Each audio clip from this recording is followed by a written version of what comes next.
board members for taking time out of your busy lives to, dedicate your time to this board. So my name's Elizabeth Sorgman. I will be speaking. I think the mic still might not be on. It's on. All right, but I'll be, A little closer, yeah. all right. Please. So I'll be speaking for Jim, who's not feeling 100% so he's here to vote, but I'll go ahead and start. And do we want to call to order? Chair Marston. Here. Vice Chair Sorgman. Here. Committee Member Kovic. Here. Committee Member Kuntz may be a little bit late to this meeting. Committee Member Luckett. Here. Committee Member Rasler. Here. Committee Member Tejada. Here. Council Member Oscar Gutierrez. Brian Damore. Here. John Dormis. Sarita King. Here. Thank you. All right. So, let's see. Jim wanted me to make sure that I invited anyone who's here from the public to make comments on any item after we've had the discussions. I believe it's when we do it. So you're allowed to have 5 minutes of presentation if there's anyone that wants to take advantage of that and have your voice heard. And let's see. And then I guess just if I forget, as a reminder, if you can let me know if there's anyone on Zoom that has their hand up. Will do. Okay. So do we have any committee reports and staff announcements? I just have one quick, it's not really an announcement, but just a correction. On the minutes, or on the agenda, at the end it says date of next meeting, Friday, November 22nd. That is incorrect. It should say Friday, November 15th, 2024. All right, so we've changed the date for the November meeting to November 15th. Okay. Do we have any members of the public that would like to make a comment regarding any item that's not on the agenda? Okay, would you like to, did you sign up or put your name on that list over there? No. Okay, so you can do that after you made your presentation? Okay. Okay?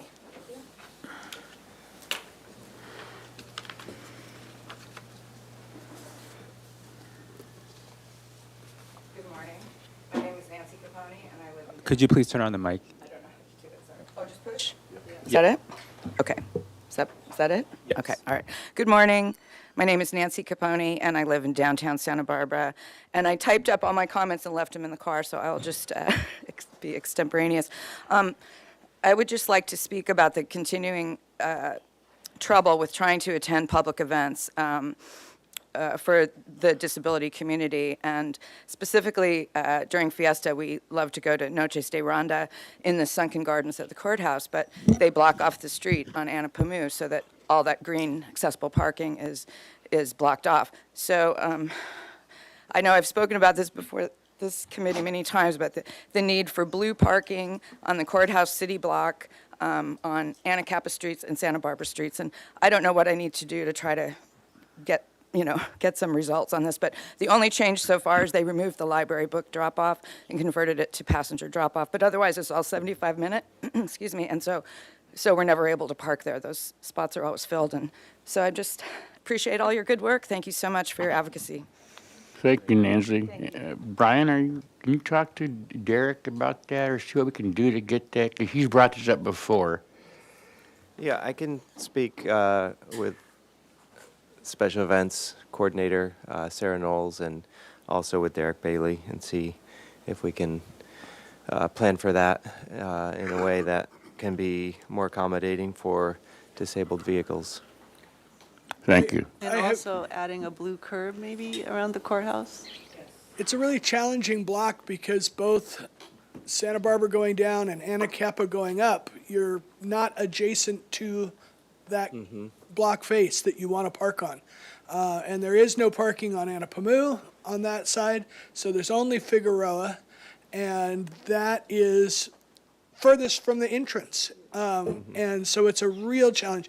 I think we need to be looking at opportunities on the 0-100 block of Anapamu, closest to Santa Barbara Street, on the 200 block, adjacent to the back entrance to the police station. Those are going to be the closest corners to, you know, the former was closest to the administrative office, and the latter is closest to the sunken gardens for events. But it is a real challenge. There's also on the 100 block of Anapamu, across the street in front of the county offices, there's a lot of green curb there, not a lot of blue. That would be a good location, but for events, I think I'm hearing that's blocked off. But I've been, recently in the last year, I've been challenged trying to get to the courthouse for, you know, public records access, filing of forms and whatnot. It's a really bad situation. The only option is the public parking across the street, which is not accessible for me. So I share your sympathy, your frustrations, and I hope you keep coming and telling us about this. Thank you. I'm hoping that we'll actually be able to get blue parking on the courthouse block, on the streets that are closer to Sunrise. Excuse my ignorance, a question, I guess, for staff or somebody that could help. What is actually necessary to effect a change in a location and to trade some blue parking spots for green elsewhere, or whatever it might be? I mean, what is the procedural steps, or who do we, you know, as the Access Advisory Committee, advise within city government, you know, formally, that some revision and changes, and you know, with the knowledge and expertise some of our members have, we could even give the specific locations of preferred blue space and swap it with anywhere else, as far as I'm concerned, in the county. But let's stay in the city. How do we do that? Committee member Ressler, there isn't what I would consider a formal process on this. I would say that over the years, staff has worked closely with the committee, and there was, you know, through the, I forget which ad hoc, the Special event? no, more so the parking ad hoc. Yeah. And we did prioritize locations. Really, at that time, we were focused on the downtown core, adjacent to State Street. And over the past several years, we have added quite a number of blue zones, which has helped. I don't think we've hit the demand yet.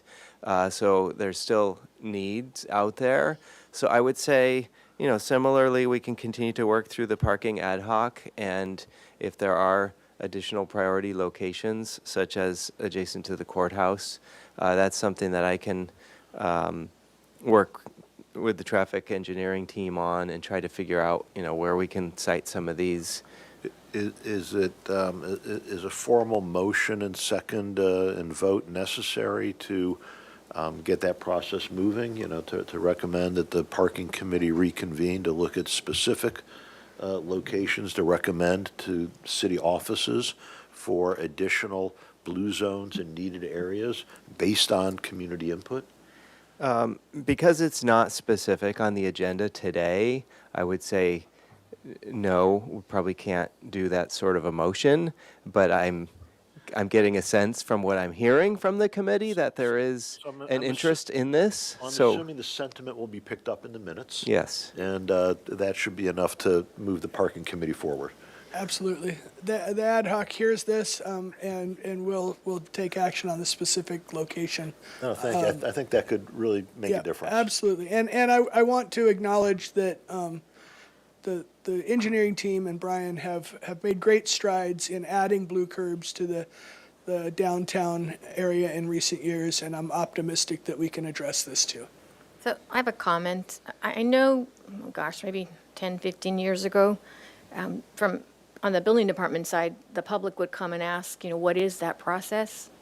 And we would send them to Public Works, but it seemed like there was some kind of form or something that they could submit requesting something. So I think what you're hearing from all the comments, and great comment about what is the process, is maybe through the ad hoc committee, can a formal process be put in place that the public would know that they can direct it there in terms of where these parking spaces are most needed?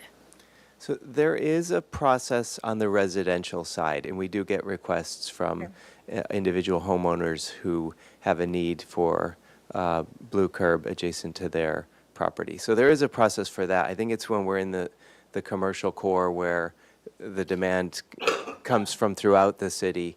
That is not as formalized of a process. All I right, feel so- like the new app and the online feedback system that has been implemented might be a good way to bubble that up. It's not well-defined as a specific path for this kind of issue, but I think it would get addressed if it went that way. Yeah, I just think, what Mike just asked is a good feedback, because currently, if you don't know how to navigate the computer system, if you don't know about that Yeah. program, and staff doesn't know, where to direct that comment to, if there was something, that there is a process that the public can avail themselves of to say this is a need. And if city staff has this process and they know where this needs to go to, and if you have 5 requests or 6 requests after in a short amount of time, then you know that this is where the public is asking for help. So I think it would be a good idea, and if maybe we could put it on the agenda, either for this committee at the next meeting, or if that can go on to the parking ad hoc committee. Yes? Let's see, I think my mic is not on yet. Great. So, just on the general topic of requests for help, so, Scott Nelson from the city IT department has been very forthcoming about accessibility issues for the website. So would it be possible for someone like him to make a presentation to city staff about where different pages are that the public might need on the general topic of disability? That's a great suggestion. I think we've talked a little bit about the SP Connect app, but I don't think we've done a formal presentation with the committee. That would be a good topic for a future committee meeting. Right, for the committee, but maybe also other city staff, groups that need the information about where to direct people. Mm-hmm. All right, so I don't know if this is the time to say this or to save it till it comes under the agenda minutes and reports, but at the last public comments, we had someone who asked questions about real estate signs, and it sounded like, at least from my notes, that they had brought this up before, so I'm just wondering, did staff follow up on that, or what did we do at least to address their question about the real estate signs? I recall there was a discussion at a previous meeting about advertising signs. Don't remember as much on the real estate signs. I just wrote down real estate signs, but maybe Yeah, I wrote it down remember a wrong. pretty robust discussion about it. Okay. So is there any follow-up as to, did I miss something? I'm not sure what the follow-up would be. I think and it's usually on the weekend when these things pop up, so enforcement is difficult. It would be more of probably education. I think Brian, that, can I make a comment? How about if we contact the president of the Realtors Association and they can issue a memo to realtors to please not block right-of-way pathways? Mm-hmm. Yeah, that might work, and tell them it's important for Yes. wheelchair access. And Committee member Luckett, could you please turn on your mic? Not on? Okay, sorry. Okay. Should I repeat it? Yes, please. Okay, so I suggested maybe contacting the president of the real estate board so they could issue a memo to all the realtors to not have their signs block pathways. Okay. can I add to that suggestion that perhaps staff could draft this form, this letter rather, to addressing the whatever organization we deem appropriate, saying that the Access Advisory Committee has expressed concerns, and staff is wanting to pass on that information. Okay. Yes, that's something we can do. Okay. And then also, special events was brought up, and we also spoke about that at the last meeting. And we had asked or commented on the possibility of having Sarah Knowles come to a meeting and perhaps you give a presentation and let us, or make her aware of some of the concerns that the public have raised at special events. And then you had something that you sent out. Can you comment on the? on Okay, the I didn't know if this was the time or special events ad hoc, but, No, I'm talking, it was the email that you sent out about the accessibility conference that Ventura, the city of oh, Ventura. that? Yeah. Yeah, I sent that to Brian, the special events, the statewide conference being held in Ventura. And one of my requests was to see if some of the ad hoc committee members could join that on the city funds, or at least part of the days of that, because it seemed important for our education to know what other cities are doing too. As much as I would love for members of this committee to attend, I think I'd rather see members of staff attend, but, or both. Thank you, Nick. Got it in before me. Yeah, I think, and I would like to recommend, I'd like to ask the committee to support that, we strongly recommend that appropriate members of staff or our elected officials be encouraged to attend and participate in this upcoming statewide conference, to the benefit of, all of Santa Barbara and what they will learn and what will inure to the benefit not only of the disability community, but to their families and all those who work with, support, and benefit from their presence and their ability to be engaged and integrated appropriately in the wider and broader Santa Barbara community. And for those of you who are interested, the Independent Living Resource Center in Ventura, run by Alexa Martin, they're part of this conference. So I think if you have any concerns, you could write to ILRC and tell them what you're interested in. But they have a seat at the table on this anyway. All right. So when is this conference? I'm looking right now to get the date for you. Hold on one second. It is interesting that they don't put the actual dates in here. So maybe, Karen, can you send out that email to the board, I've got it Did- right here.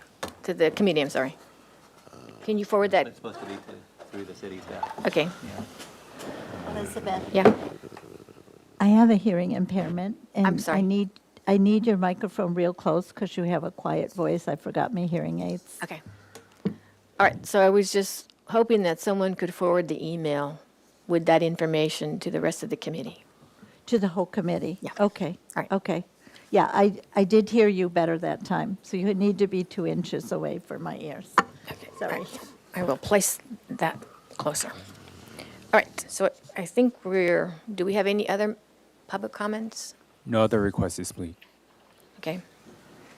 All right, so then we need a motion to approve the minutes. And I just had some comments on the minutes. Again, the Sarah Knowles coming to our meeting, and I think that was it on my notes that I saw. I move that we approve the minutes of the last meeting. I'll second that. All right. Second. All right, so yep, all in favor of approving the minutes? Aye. Aye. All right, so we have unanimous approval of the minutes. All right, so then we're going to ask for the ADA coordinator report.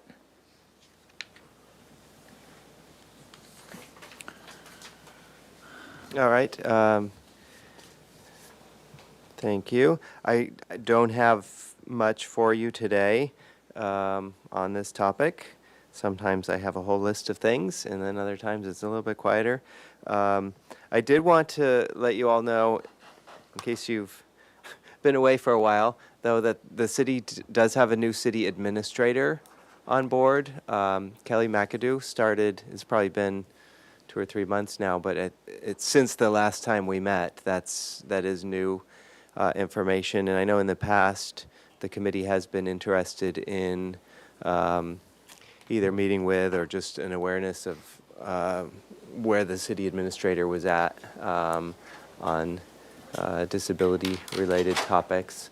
So I haven't reached out to her and talked about the AAC, but we do have on October 8th is the annual report that goes to council. So just wanted to let you all know of that, and I don't know, she's been super busy, but she's taken on a lot, and she's taken things in very quickly. Trying to remember the last time if chair and vice chair had met previously with city administrator. I'm not remembering. It's been a while, and I'm not feeling like we're in a crisis mode where that's necessary, but she may be open to that. So just wanted to put that out there, and also the reminder of the upcoming annual report on the 8th, which we will talk a little bit more about, I think, as part of the next item. That's all I have. All right, so the next, If I may, excuse me, just to come back to the summit, the Government and Disability Summit in Ventura is September 24th to the 27th. The registration deadline is September 10th. And if you just literally just go to government and, it pops up, right there under that heading, and they have accommodations, the schedule, everything is all online and available. okay, thank you. On that subject, I wonder if staff and or other members of this committee would deem it appropriate to send a formal memo from this committee to council requesting that they participate if possible. So moved. I'll second. So all in favor of sending a memo to city council, is that, Requesting that they participate right, in but this. the city council? Yes, Okay, yeah, requesting that they participate in this event, if possible. if possible. How about they or appropriate city staff? Yeah, That they would well, I assign? think the city administrator or someone from that department would be appropriate. I think that the ADA coordinator would be appropriate. I think there's a number of opportunities, and I just want to get it out to as many appropriate people as possible with a recommendation from us. Agreed. All right, so all in favor? Aye. Aye. All right, so you have a unanimous, And also I wanted to add that maybe there'd be funds for some of this committee members to go, if possible. Yeah, I heard that earlier. Also, with regards to the new city administrator, I think the fact that we're not currently in crisis is probably a good time to reach out. Maybe we'd lead on a better footing. And I'd like to encourage the city administrator to come on agenda to meet the entire committee and hear from us what, a welcome and what we'd like to see in terms of cooperation and meeting common goals. Yes. Could we try to put that on the November agenda? Yeah, I can reach out to the administrator's office and see if that next meeting agenda, that timing works, and if not, if there's some other way we can have an introduction. And as far as your ADA report, I don't want to get into the depths here, but I've talked to you before about the blockage at Carrillo and Chapala for the sidewalks, and there's no signage that the blind people can understand, so they walk down the whole block and then they have to turn back. So last week when I talked to you, someone put a sign out at State Street saying, cross the street. That's, of course, for the sighted people, but now that sign is gone. So we need to have a city regulation on what we do about warning people who can't read the signs. And I thought we had discussed that earlier, but can you just look into that and I'll shut up, but we Yeah, need something. it's a topic that continues to need to be refreshed because it's,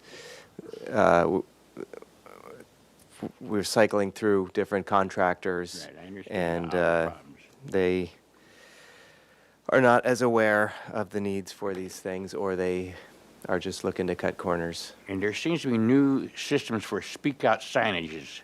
So I don't know if that's the right answer, but anyway, thank you. Yeah. There's a current safety concern with construction in the public right-of-way occurring today on State Street at the De La Vina intersection, where there's signage closing the sidewalk, but it's not a complete barrier that would stop a sighted, a person with visual impairment from stumbling into active construction. I watched a sighted person struggle with how to get around this construction today. Stayed in, De La Vina. what, wait, that's, they don't, you mean De La Guerra, maybe? Or- De La Vina intersects at the end, at the north end at State Street. Oh, interesting. Okay.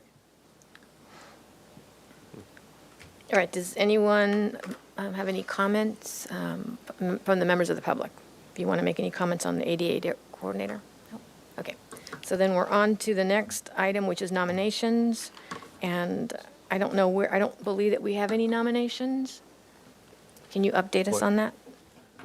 So yes, we did have a meeting of the ad hoc Okay. earlier this week, and we do have nominations that I wanted to share with the full committee, and if there's support to move that forward to the annual report to council, then we'll do so. But we did have 3 nominations, and I may have the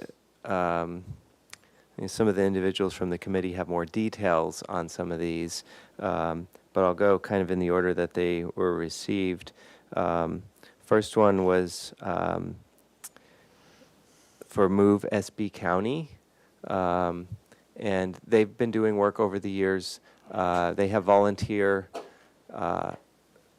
cyclists, and they have access to bicycles that can transport people with disabilities, and it gets them out into the community and the opportunity to enjoy the experience of cycling. And I believe, Committee Member Rassler, I believe they've been working with Hillside and the residents there to get them out. So you may have more detail on this program. Yeah, it's Move Santa Barbara is just a wonderful organization that our residents, low income, intellectually, developmentally disabled, many of them with fairly severe underlying medical conditions as well, the opportunity to get out, just take a ride through the open space off of behind Allen Road, off of, I just lost the name of the street, Las Positas, they put in back there, or to be able to, in the transport they provide, attend the parades and activities downtown. It's just a wonderful, relatively new service that has expanded beyond, the whole cycling movement, and bicycling in town to, encourage and enable and provide a way for people who cannot cycle themselves to have the benefit of the wind in their, hair and be able to get out to the ocean or downtown or wherever it may be. I'm trying to recollect which particular category So if I I may, was recommending them for. I want to avoid the discussion of categories. We don't have set categories. Okay. What the intent of the nominations are is to name an individual or organization and provide a succinct description of what you're recognizing them for. So this might be for enriching the lives of disabled people. I don't know how you want to phrase it, but we're not locking ourselves into categories. It's a person or organization and why we're acknowledging them. Very good. I certainly would, move to recognize Move Santa Barbara County for their wonderful work providing accessibility where it would not otherwise be available, and exactly what you had said. Thank you. Yeah, thank you. All right, and then the next was the Grace Fisher Foundation for, I think in particular, the Arts Clubhouse. And Committee Member Kuntz, I believe you have more information, more detail So to speak to this that one. was my nomination, and I wanted to recognize the Grace Fisher Foundation for promoting inclusivity and in the arts community via the creation of the, what do they call it? The Inclusive Arts Clubhouse, something to that effect. I need to reference the exact name, but it's in La Cumbre Plaza. It's a great, Wonderful place. yeah.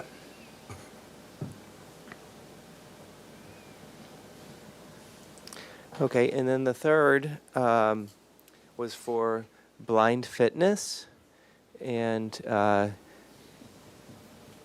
Committee Member Kovic, I don't know if you have more detail on that one? Sure. So, yes, blind fitness, and I should mention I'm blind myself. I'm a participant. I don't have any official position with blind fitness, but I am a participant in some of their events. It kind of goes along with the theme of getting people with disabilities out there in the community more in several different aspects that I think we're going here with this year. So, Blind Fitness's events include monthly beach walks, weekly gym workouts. Participated in night moves last week. There was a surfing event, and the main idea is to get blind people to be able to meet each other and connect, and then be able to do these more athletic events with guides who are sighted, and at a variety of different paces. So there's people who are need to walk very slowly because of other medical conditions, but then there are blind runners, and then someone like me in the middle would be more like a fast walker, maybe a jogger. And so yeah, it's been a really good social event and a way to get exercise in a more structured way. And I believe they're also going to try to do some of the upcoming 5K and half marathon events coming up. So it always creatively trying to look at different events and different ideas of how to fulfill their mission. So yeah, it's been really it's only been around a couple of years, and really growing and building something really good here. I think all three organizations do a fabulous job in enriching the lives of people with disabilities, and I think they should all be recognized. Does everyone agree? I agree. So are you making a motion to, I think so. so you want to make Second. a motion? I move to recognize all three of these organizations for their efforts to enrich the lives of people with disabilities. All right. Second. All right, so we've got a first and a second. Everyone in favor of recognizing these three organizations, please say aye. Aye. All right, so that's passed then? Great. Thank you. Thank you. All right, does any member of the public have a comment? Or do we have anyone on Zoom that has? a hand up? No comments. All right, so then we're on to item number 7. And do we have an annual report for the ad hoc committee? No, the ad hoc committee has not met this year.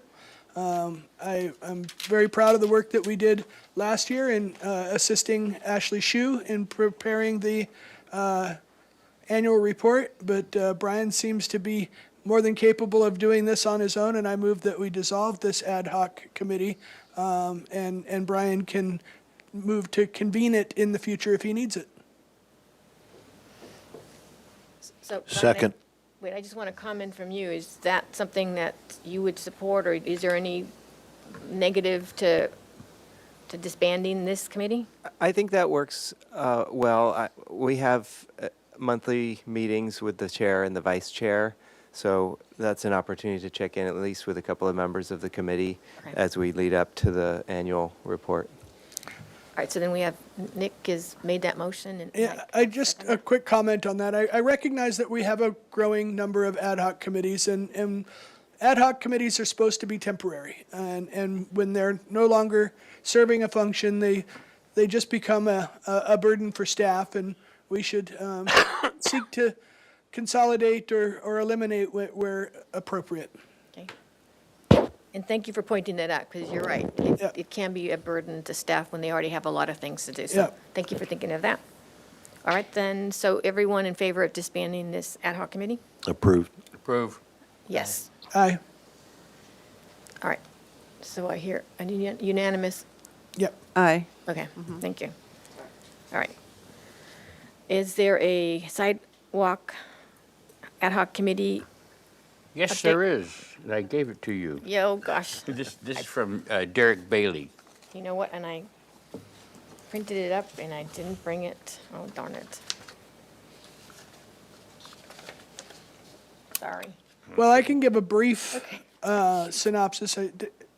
The sidewalk committee was initially recommended by Jim Dewey, and it has been one of the more productive ad hoc meeting groups. And it's had its ups and downs with activity, but I think it remains a productive group, and we are meeting with now Derek Bailey fairly regularly, and things are getting done. I don't have examples right in front of me, but it looks like Elizabeth is probably looking to find those, and Yeah, I'm trying to find it on an email that got sent and I printed but forgot to, It was just last night. yes. But it just gave here we go, an update on all of the work, sidewalks, curbs that are being done. All right, so here we go. There's been construction of 17 new ramps that are completed on Olive Street between Sola Street and De La Guerra. The construction is ongoing for about 32 ramps on Garden Street between Los Olivos and Victoria. Construction has started for Haley Street. Haley Street includes 25 new ramps and will also include a new traffic signal at Olive Street with the APS. Construction is ongoing for several intersections on Upper State Street, including Las Positas, De La Vina, Calle Laureles, and Samarkand, and the De La Vina intersection. Construction is ongoing in the West Side neighborhood for several intersections along Mountain Avenue. The new ramp in the northeast corner of Carrillo Street and Chapala Street will be completed in the next few weeks, and they had to temporarily stop work and address an abandoned gas tank that was found. Those are always fun. And this fall, construction will begin at the intersections along San Andres, between Anapamu and Sola, and along Grove in the north end. The traffic signal crews have completed the installation of the APS along Sola and De La Vina, Chapala, Anacapa, and Santa Barbara. Wait, sorry, what was that? At Sola, at What was the work that was being done? the APS installations. Oh, good, okay. Okay. Sola at De La Vina, Chapala, Anacapa, and Santa Barbara. They also completed the State and Ontario one. They still have other APSs to complete, including the Garden, Cabrillo Street. Staff is submitting a traffic safety grant application to the state in September, which will include APSs for another 19 intersections, and we'll find out in early 2025 if that grant was approved. Thank you. I was just talking to Derek about this. If we get this new grant, we have a lot of new intersections to nominate, so that's good news to me. Great, yeah. And for those of you who don't know, APS is the Accessible Pedestrian Signal. These are the ones that have the box on the pole, and you have to press the big round button. And most people don't know, if you hold the button for 2 seconds, then it tells you the name of the streets, both streets, and tells you whether it's safe to walk or not. Most sighted people just hit the button and think it's going to change the signal. It doesn't really change the signal right away. It gives you information if you're blind. So next time you're out walking, and just hold it in for 2 seconds, and you'll see how helpful these would be for people who don't have any vision. But he's put a lot of stuff in, and I hope we get the grant, because that would be wonderful. Yeah, that sounded like an incredible amount of work. All right, do we have an update from the Parking Ad Hoc Committee? We don't, not that I'm aware of. It's been some time since we've met, and I think at our last meeting, we requested staff, I could be wrong on this, but, so I want to request now that staff ask the downtown parking group to set up another ad hoc meeting.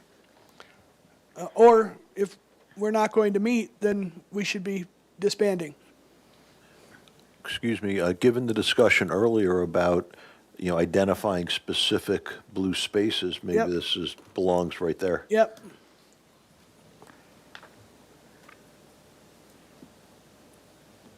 So how do we arrange to have a meeting with the ad hoc committee along with the downtown parking staff? That's something that I can help to coordinate. Okay. All right. Then the recognition nomination, we just went over that. Do we need to discuss this again? I'd like to have a discussion about the committee itself. It seems to me that we should probably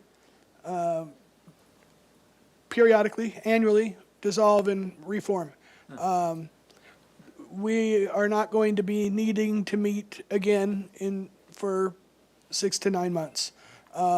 Which committee are you talking about? The nomination report. Oh, okay. And it seems that we have a fairly well-defined, if not documented, program here of this nomination. And maybe before we disband, the committee should document the program so that we don't. My only fear with disbanding is that we forget to pick it up again in the winter. Yeah, sorry. Yeah, Sorry, but go ahead. But these ad hocs are not supposed to be long-lived. They're supposed to be to address certain things, and that, I guess that was, defining the program was part of our intent. So maybe the members of this ad hoc can convene at least once more to document the nomination program and then disband. Right, you've got a comment? Yeah, I think just so, I guess this is more about general board practices here. I tend to think that it's not bad to keep ad hoc committees going, even if they're technically inactive for a while. I think it's better to maybe have a reminder every quarter of the ad hoc committees that are there, and then it's less bureaucratic to just keep them there, and then they can be picked up more easily at the time when they are supposed to be picked back up again. I think in general, sidewalk and recognition, even if they don't meet as consistently, they should be kind of more permanent ad hoc committees. Practically speaking, I agree with you, but procedurally, it's problematic. I agree with Skylar that we should keep them and use them as needed. Maybe Brian can speak to the procedural problems with keeping ad hocs. Well, I'm trying to think of a solution because I understand and I appreciate what I'm hearing about, there is practically speaking, they need to serve a purpose and then they need to go away. What we could perhaps do if there's fear of, once it comes off the list, we forget about it. And this is just me throwing an idea out there, but we could disband it in terms of taking the names off of it so nobody's assigned to it, but it's still there listed, it's not officially in place, but it's on our radar. And if, when we meet in a quarter from now or 6 months from now, we see that and we see there's no names on it, but a topic has come up that would be relevant to that, the committee could decide which 3 people they wanted to put on that subcommittee, and it would kind of come back to life. Well, could we identify it as just dormant, for 9 Yeah, months? that's and- essentially- And have a note, like, keep it on the list here, dormant, reconvening, and when do we need to reconvene? In June, of 2025, for something that year? Is it July of 2020? You could just note it in there and let it lay dormant, and then it reconvenes. And if we need new members or somebody has transitioned on or off the committee by then, we reconstitute it at that time. Whenever we have our Brown Act education updates, this comes up that we're not supposed to keep these ad hoc committees for prolonged periods of time. That would be a subcommittee, I believe, if you're going to keep it, and then that has to be noticed and public, and so I'm just trying to help staff here. I don't have a problem with keeping these ad hocs going, but we've been talked to about this a I couple think of maybe- times. keeping it dormant is a good idea, so it doesn't fall off the radar completely. Okay. And if you erase the names, I'm not going to remember which committee I was on previously. Do we want to reform every meeting, a new committee? Well, it wouldn't be member? every meeting, but it would be as needed Okay. if there's a new. Or, would it be easier to possibly have even the dormant committees meet every quarter for 5 minutes just to keep them going? That's the long-term issue is kind of a different issue, but, So maybe you can look into just technically how this would work so that it is a reminder of potential ad hoc committees that can, be on an as-needed basis. All right? All right, so I skipped the outdoor dining in the State Street interim operations, so, One quick thought, we have talked, members of this committee have suggested that the agenda keep unresolved business on the agenda. And seems to me that, the nominations could be something that's left on an unresolved item on the agenda, so we don't forget about it. We continue to work on it even when there's a dormant period and no ad hoc defined or convened. all right, thank you, and I think, if you want to come back at the next meeting to let us know what your preference is. Sure. Okay? All right, so the outdoor dining, Jim, Susan, do you want to give an update on that? Susan, do you have anything to say about that? Not really. I mean, the last time we kind of talked was when they were talking about the 1300 block of State and the parking Okay. there. But other than that, we haven't had any communications with the city on that. And I have been up and down State Street, and I don't see any access problems now. This should get resolved in the next couple of years, so I don't want to get rid of the community yet, but we did a lot of work getting the procedures and the policies and the accessibility requirements, and they seem to be pretty well defined now and enforced. So I think I just have positive things to say so far. All right, so then the next committee is the special events. I would like to make some comments. We didn't have a formal meeting, but I wanted to address some issues with the solstice and fiesta parades. I did rope off a space for the solstice parade, but it wasn't advertised, so I don't think it was used by the disability community, although there was a bathroom there that the city did place for accommodations. So I think the way to utilize our designated areas is probably to advertise. Now, for the Fiesta Parade, there was an advertisement in the Voice magazine that there was accommodations in the marina lot, handicap accommodations, and a designated space. Well, I was not here for the parade, and the report was that Maravilla and some other senior centers took over the whole area and seating that was set up. So it was problematic for Hillside and Momentum to access the area. The parking was, there was no handicap parking, and the chairs that were put out were taken by seniors. I don't know if the seniors were in wheelchairs or not. So regarding the special events, I think we've made an inch of progress, and we have somewhere between a foot and a mile to go with the other special events, which Nancy brought up, being at the courthouse and the special events dinner. I mean, it's not one event with the solstice or fiesta or whatever. It's multiple things taking place all over.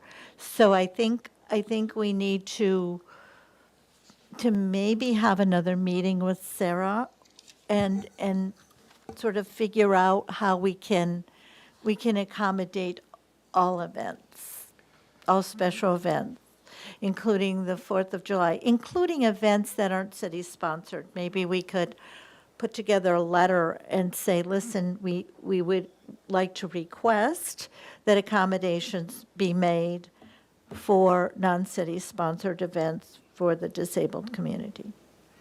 I think we have to go a step further and not just recommend accommodations be made, but tell them what accommodations, where, and perhaps even how to do it. So I appreciate your recommendation and your work, which was really very, very helpful, for these community events, certainly for the residents at Hillside that I can speak to. I happen to have been in San Francisco, and we went to a community event at McNear's Beach State Park. I don't know if anybody is familiar with that location. It's, right out on the water, beautiful open place. And what they had done, and I took video of it so that I can share it later, but what they have done to accommodate the handicapped community members' participation and enjoyment, of this wonderful venue, on the walkway in, which is paved, so wheelchairs, walkers, et cetera, can manage it a lot easier. They literally have set up off to the side a raised area, just maybe a foot up staging area with both space for wheelchairs and seating for people that are in walkers or canes or otherwise, impaired in some way. It is a location that is shaded, completely covered. It is railed in. It is right off the main walkway in and out of the event, so it's good viewing. It is directly located to the portable bathrooms and the ADA porta potties that they have as well. And interestingly, wow, they had the fresh water drinking water refill station right there as well. Everything that everybody else had throughout the park and other disparate locations, that wherever you were picnicking and doing your thing, you could walk up to, it was all done in a way that made it incredibly accommodating for those in wheelchairs, walkers, or who are just, slightly in some way mobility impaired. And it's a model that we can follow. State, I'm pretty sure it's, it's McNear Beach Park. I'm not sure if it's a state park or a, county or local, but, we can reach out, we can be in touch, we can follow other communities' best practices. We do not have to reinvent the wheel. All we need to do is figure out which spokes to tighten and loosen and how to inflate the tire so it rides properly on our terrain. But the wheel is invented, it's there. So I would encourage, that we be in touch with the folks up at McNear Beach Park, 201 Cantera Way, San Rafael, California. So send us the video, please. And I will forward the video. I'll send that to staff. I'm not sure what the rules are of sharing that kind of stuff with everybody, but I'll send it to staff. All right, then. Thank you. I have a couple comments real quick, sorry. Looks like we're ahead of schedule, so I'm not worried about the agenda time. First, I want to acknowledge and appreciate Committee Member Luckett's efforts on this subcommittee, ad hoc committee. She has been very thorough and very Tenacious? tenacious, yes, and has fought and achieved beyond what is required. And I want to recognize staff, Sarah Knowles and Chris, I believe that was is it Chris or Mike? I'm struggling. Anyway, they did a great job and went above and beyond, and I think that we are on a good track moving forward, and I am hopeful for what more we can achieve. I want to continue meeting with those staff members on an ad hoc committee. I think we had hoped to meet by now. I know we did meet before the event season, and I'd like to reconvene and recap, go over, what has happened since the last event season, which is pretty much behind us now, and how we can kind of template things to keep it going. Could we request another meeting with Sarah Knowles as a follow-up and maybe start to outline some of the additional side events to the main event that we need to address parking and? Yes, I mean, similar to the parking ad hoc, I can work with the admin teams, both in Public Works and Parks and Rec, to try to get that scheduled. And Thank you. I know Nancy Capone has brought this up before, and I think it came up to the Independent Living Resource recently. The Imananari Festival at the Mission is not a city-run organization, so it has to work with the Mission people, but that is not accessible. So maybe put that on your radar, too. I think that's something we've discussed here, if not at full committee, at subcommittee. And I seem to recall that Brian was willing to draft a memo to mission staff about concerns about the events people and how they're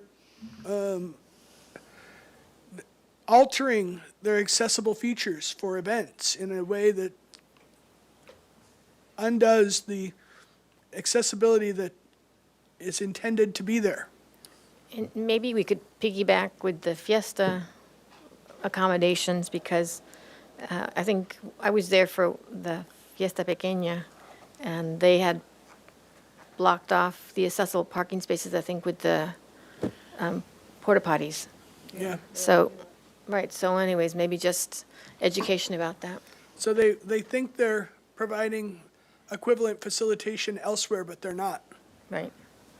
Okay. All right, so then the last committee is the ADA transition plan. So who would like to give an update on that if you've had a meeting? Well, I had the last meeting with Craig and Maya. I pushed for, I thought something was really important was accessible and safe bathrooms with locks and signage. They had different ideas, and they're going to be presenting today, so I won't say much, but we have had some ad hoc committees, meetings with them, and they have done a lot of work on identifying each of the places on a map. So they now have a map that shows where every one of those pictures were taken, and they're working with getting contracts and stuff. So I'll let them do that. All right, so then are there any comments, additional comments by committee members? I have one little question. Brian, did you say a letter or certificate's going to be drafted for the nomination recognition recipients? So I think we'll do similar to what we did last year, which was include them in the staff report, and then highlight with a slide when I present to the council, and then we'll invite them to be in council chambers that day as well. But will they receive something to take home in like a memory, like, look at, I got Right. recognized? Well, we didn't do that the last time. I'm not sure. In our ad hoc meeting earlier this week, the ad hoc committee recommended that we provide a letter of recognition. And it seemed to me that you were agreeable to that. I'm trying to remember who who would draft that. I mean, whether it was from the committee or from Couldn't you sign it staff. I would be with happy our to, names on the letter? I'd be happy do to come something up like with that. I'll look at other templates, or boilerplate examples and come up with something that maybe you could have someone on staff print on city letterhead. All right. Yeah, we'll look into that. I think it makes it a little bit more official than just Yeah. asking them to show up to a Yeah. meeting. Thank you. All right, then, thank you. Are there any comments from the public about any item on this, the committee reports? Question, what was the date for the council presentation, please? October 8th. October 8th, thank you. And do we have any Zoom hand-ups? Okay. No. All right, so we're going to have a 10-minute break, and then we'll come back to the ADA transition plan update. Okay. So you said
reconvening our, Recording in progress. all right, so we are going to be reconvening our meeting. So the next presentation is our ADA transition plan update. So okay, hi. Hi, good morning, committee members. I'm here to report on the ADA transition plan for, sorry. Hey, we're back in session, please. Thank you. Good morning. I'm here to update on the ADA transition plan. My name is Maya Adamski, project engineer for Public Works. We are generally on target with the schedule that we outlined last time. We've onboarded the contractor. We've walked all the sites with their subs, and we're finalizing the first bid package, which is miscellaneous metals. That's in the final stages of review. We've done a lot of back and forth on that one, strategies. Also, we are on track for getting bids for September of 2024 and on track for starting construction around October of 2024. And following the miscellaneous metals bid package, the signage package and the door hardware package are in progress. And so we're rolling them out one at a time, sequentially. And that's about it. Any questions? I have some comments, or just, so I thought that, I mean, I know at some point we spoke about city staff coming to ask the board members what were the priorities. So I don't think we've had that discussion, right? So I'm just wondering, how is it that you've decided which items should be tackled first? And what's the rationale behind that? Yeah, so the rationale behind the miscellaneous metals package being first in line was that for contractors, the summer is the busy period.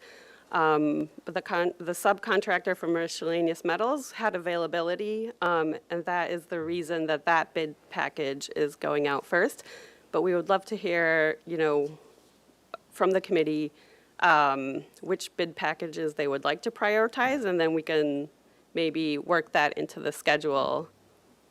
So I think we would need to have a list of what Yes. those items are. We don't have that to be able to make Yeah. comment on. But when you say miscellaneous metals, what does that mean? That usually includes protruding objects, railings, handrails for ramps and stairs, those kinds of items. All right, so, I mean, miscellaneous metals, when you define stairs aren't part of an accessible route.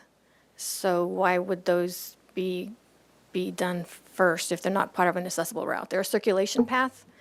So Well, we do these have new ramps, so yes, those so are ramps part are of the- fine. Yeah. But stairs, though, why would those be given priority, given that they're not part of access? Well, we're just trying to lump these bid packages efficiently so that one subcontractor can handle all of the miscellaneous metals findings in one go.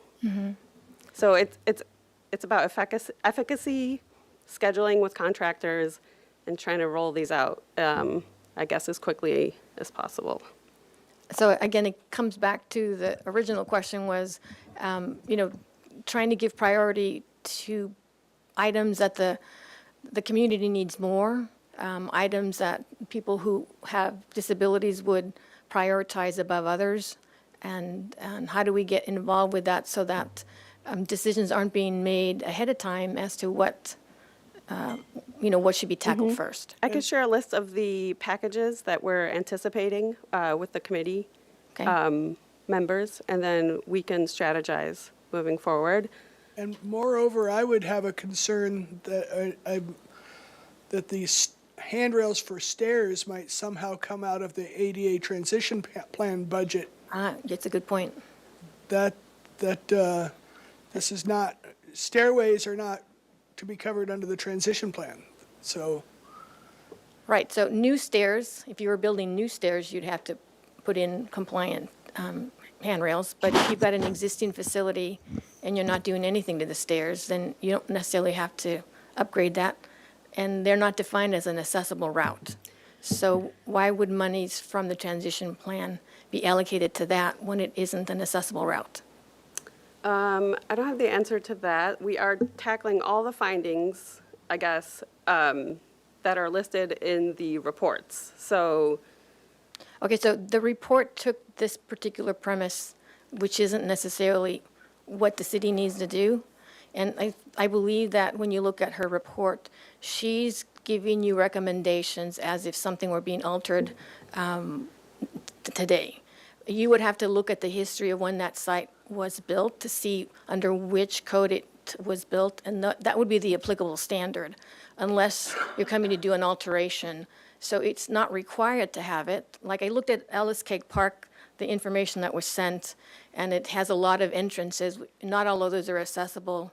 Some of those include stairs, but those stairs don't have to be made accessible because they're not an accessible route. It's a circulation path. So again, you make a really good comment about funds from the transition plan being spent on stairs that don't constitute an accessible route. yeah, I don't have the answer there. It was my understanding that those funds were to amend all of the findings that were reported on in the ADA reports. Correct, but those were, again, taken from the premise of, we're going to be altering these, and so they'll be altered to comply with current standards, but not all of those elements have to be updated. As a layman, let me try to explain it a different way. Sorry about that. Your microphone's not on.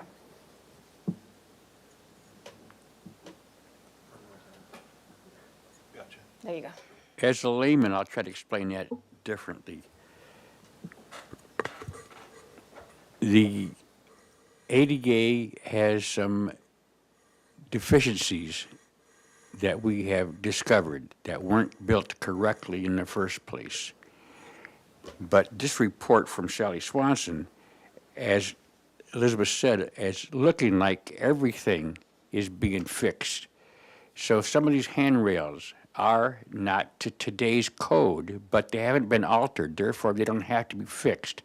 And I'm concerned, and I told Maya this before, that we're spending money on fixing things that don't need to be fixed.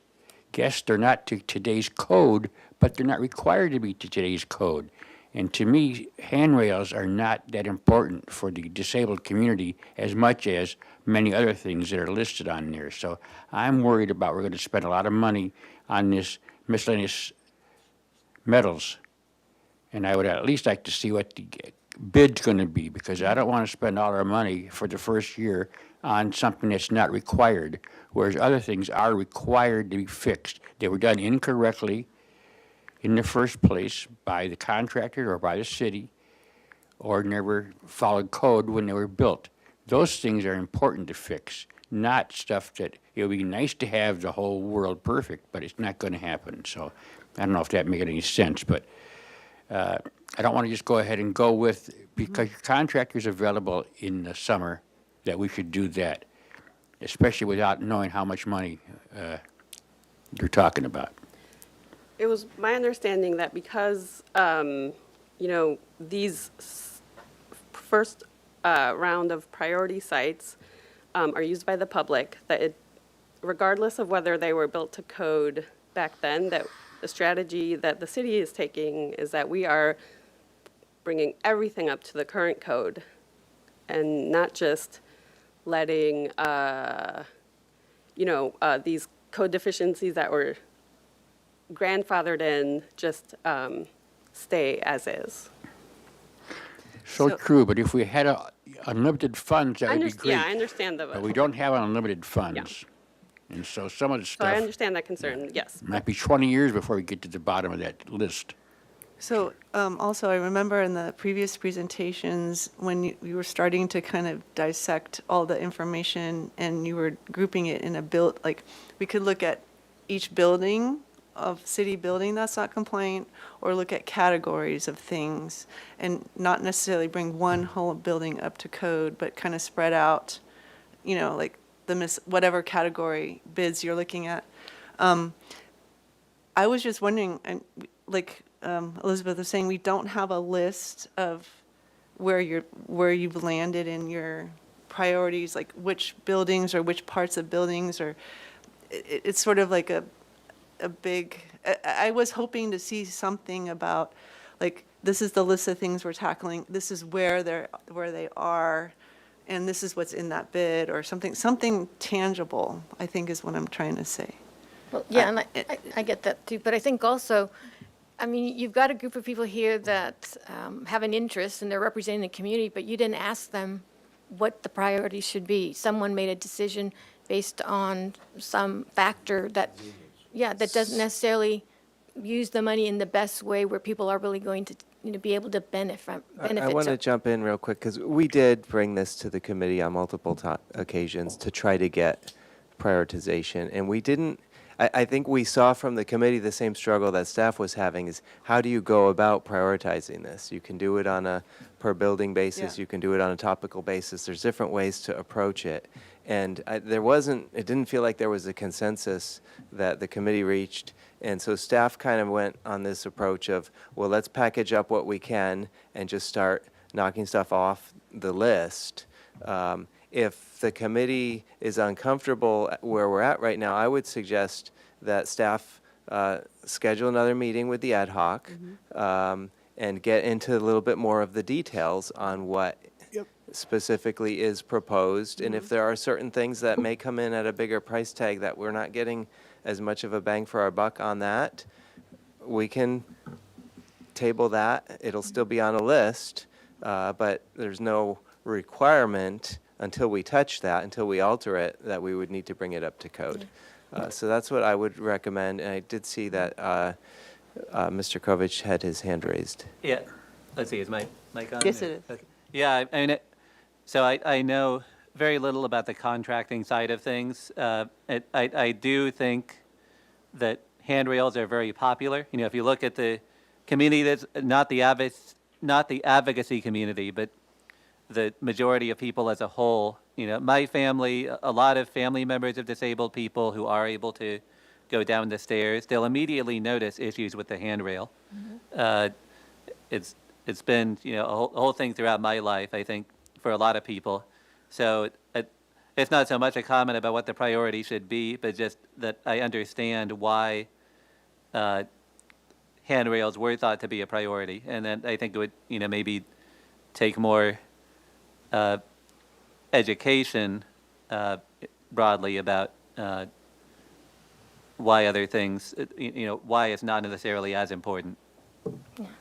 And I don't, Brian, I was just going to comment, I don't think that I agree with your comment about that we have already discussed it. I think at our first meeting, we saw a graph that had been put together and it hadn't been quite finished, and we were impressed with just how everything was organized. And then I think you came back again a second time and, said that you were trying to package these things, but never in that conversation was there something about, what should be tackled first? What are the bigger picture items that really will have more of an impact? That's at least my experience with the last conversations. I don't think we ever got to what park should we start with first? What should be done? Is it parking? Is it signage? Is it, what is, drinking fountains? What are the things that the public needs the most? And to clarify that, Brian, yes, there's been some ad hoc meetings, but we have not had a full meeting where we actually prioritized anything. So the priorities were done in the ad hoc committee, and some of us sent in lists of our own priorities, but the committee itself has never been able to have priorities yet. So I think... In the last meeting I was at, it was very short and not informative. It was like, we're working on it. We'll get it to you later. Yeah. So I'm not saying that's bad. I'm just saying I was hoping to get more information today to see where we're at. And I know that we are further along. I have no doubt about that, but there's no way for us to comment. May I suggest we try to get an ad hoc meeting in the next couple of weeks for this, and then get your bids. But like I said, I think we're going to spend a lot of money on handrails and at the expense of parking and expense of safe bathrooms and stuff like that. So, did you have anything else? No, I do want to just add that some of the handrails are, non-compliant because they are protrusions, which, are issues for visually impaired people. Right. Piggybacking on what Okay. someone said earlier. In that list, you have the bad handrails at the Southside Library steps and the Arts Pavilion on Carrillo that were done incorrectly. Carrillo's on the list. The south side, I don't think that's in the first round. What is that, the south side? Southside stairs at the library. Oh, the central library. Yeah. The central library is on the list. But those are actually the ramp or the stairs? These were the handrails that go all along that are on the inside of the curb. So they, Yes, that's being addressed. Okay, but see, that's done incorrectly by the city or the contractors. Yes, it's not to ADA standards, but I hate to spend our money on fixing someone else's problem. Yeah, I agree. Yeah. Yeah, we're trying to address how do we mitigate these issues, before they're installed? How do we come back and inspect before the contractors are closed out, Right. and paid? In the future. Yes, in the But- future. Correct. Like I said, I feel bad spending taxpayers' money that was set aside for ADA compliance on stuff that the city or the contractors goofed up on, instead of fixing what really is more important. But Agreed. anyway, let's try to have a meeting real quick. All right, Okay. so are there any other comments from members? No. All right, are there any comments from the public on this particular item? Do we have any Zoom hands? No. Okay. Thank you so much. So then I guess we'll expect to have some meeting set up with the ad hoc committee? Yes. All right then, thank you. Thank you. All right, so we have the transportation program update.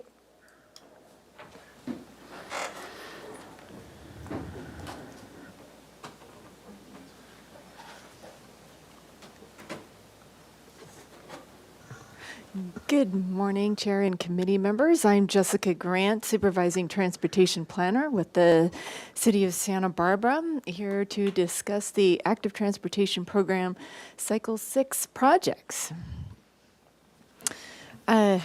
Purpose of the meeting, I do want to give a little bit of background on the Active Transportation Program. I will provide an overview of the 3 projects that we received funding for in Cycle 6, and I will briefly go over the accessibility features that you will see coming for these projects and next steps. To begin, the Active Transportation Program, that's a state grant-funded program that began in 2014. There's been 6 cycles to date, the 7th cycle's in review. The state has given approximately $450 million per each cycle. It's an extremely competitive grant program. We've been very fortunate to have received grant funding in this program to the tune of about $95 million on really game-changing infrastructure. I say game-changing because our typical streets capital cannot afford the amounts of funding that this grant program allows for really transformative projects. So we're very excited, and the 3 projects that we'll go over today are along Cliff Drive is one, on Milpa Street is the other, and then various project elements in the West Side neighborhood. So let's begin. We're going to start on Cliff Drive. The name of the project for the grant was Urban Highway to Complete Street. The cliff portion of Cliff Drive, it's about 3.1 miles. It's in the red dash line that you see up on the screen. But that's a bit roughly right where Henry's Beach or Arroyo Burro Beach is, and then all the way past the residential neighborhoods and past City College, and then eventually Cliff Drive at the very bottom turns into Montecito. So Montecito and Castillo is the other boundary portion of it. this is a major gap in our bike system right now, and we're so excited to be able to propose a separated bike path facility along this stretch, and it's actually part of the 30-mile coast route in our region that connects UCSB Goleta area all the way down to Ventura. The goal over time is to make this coast route available to all ages and abilities.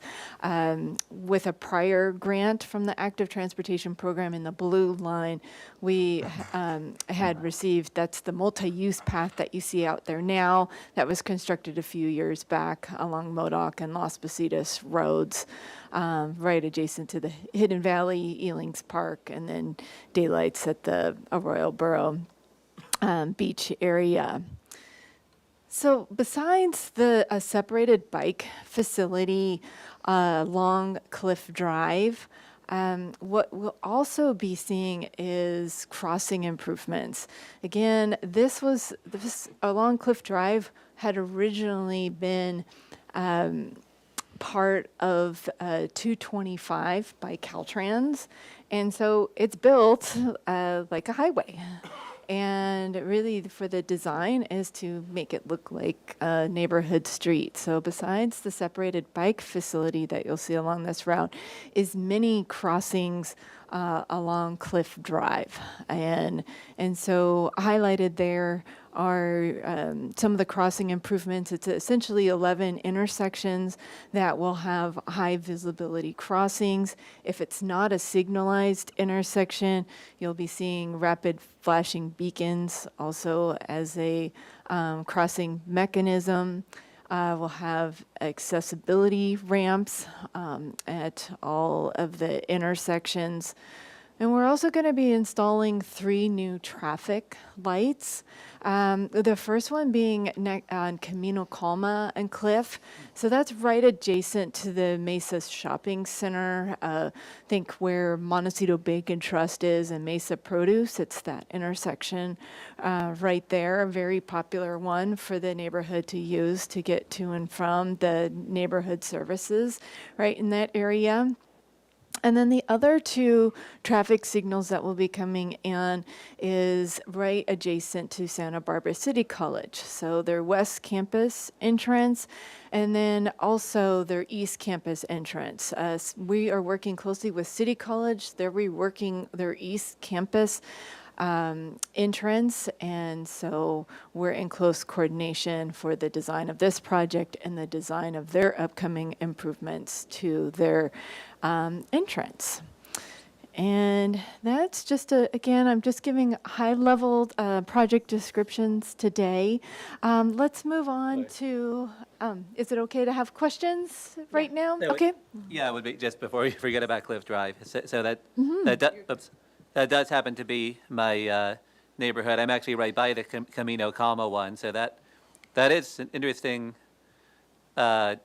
idea to have a traffic light there. It generally seems fairly quiet when it comes to cars, but I can see why with the shopping center, and I would hope that there would be a audible pedestrian signal. I was also wondering, there is one side of the Cliff and Miggs corner, which is the next block over, basically, that does have a very odd island. So I'm wondering if that was ever looked at. I would probably need to actually go out there with someone to describe it. But in general, it seems like a really good project. And so is the Yes. city planning on putting the APS? Yes, that is, so not only with the new traffic signals, we'll have what is the acronym that you say, APS? Yes. APS, so yes, that, we'll have that on the traffic signals, and then, again, updating the other traffic signals if they don't have it already. And then as far as for all the intersections, yes, the curb alignments will be changing, more like curb realignments or curb extensions. To Cliff and Meigs is also very, lot of comments on Cliff and Meigs and really trying to make those crossings easier.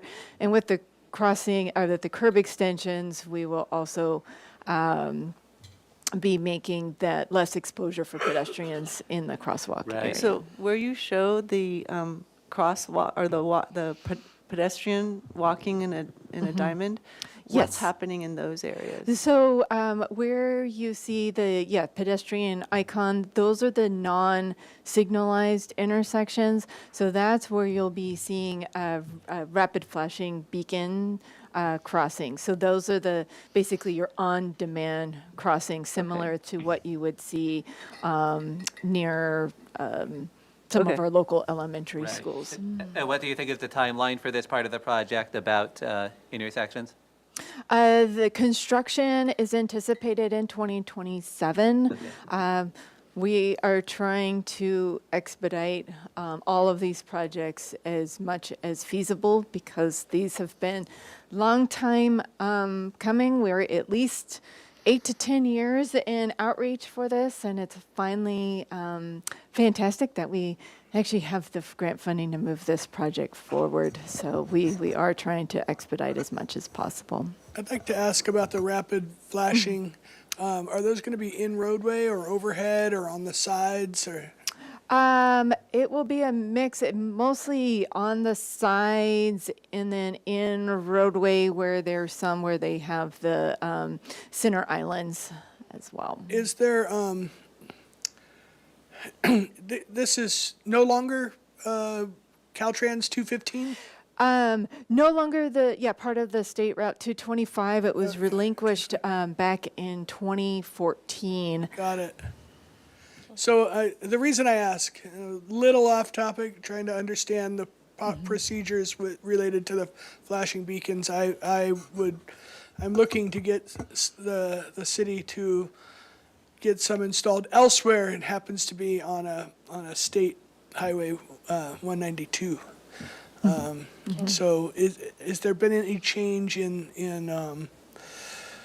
the policies, the city's practices in it's still difficult to do that on a state highway from the city's perspective?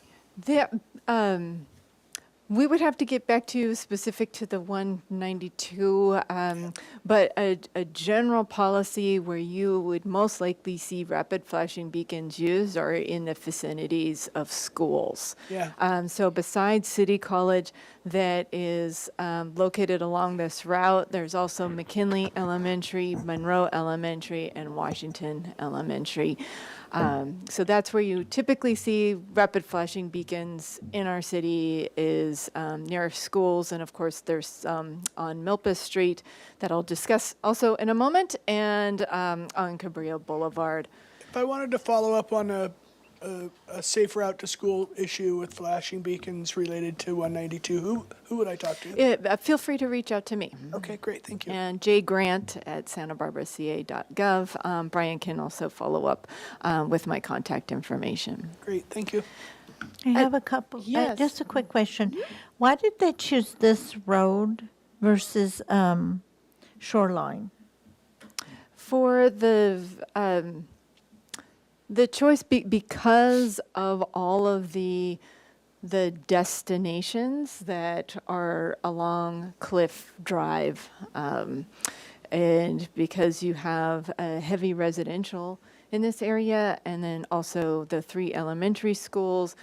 You're also adjacent to Ealing's Park. Part of it is entrance to the Douglas Family Preserve, and then also City College, and making a nice neighborhood route. For most people that use Cliff, it's a very high-speed road right now because It's a road where designed- there's been multiple high-speed Right, deaths. and that's because it's designed as a highway. It's designed to go fast, and so that and the community over pretty much the past decade has said, no, we need to make significant changes. Will there be to speed this. bumps maybe also considered? The Please With don't do this, speed bumps. there Please will, don't do speed this bumps. will be, continue to be an emergency route in the city. But again, there will be visual narrowing of the roadway. We'll be introducing a lot of trees that will help with some of the traffic calming. We do, of course, pre-reviews and post-reviews that we're constantly always analyzing our infrastructure. And there's a church there that has senior dinners. Is one of the walkways going to be accessible to the church? Because I park on one side of the street and I feel like I'm taking my life in my hands, crossing Cliff, going to a senior dinner. Is that Holy Cross or Free Methodist?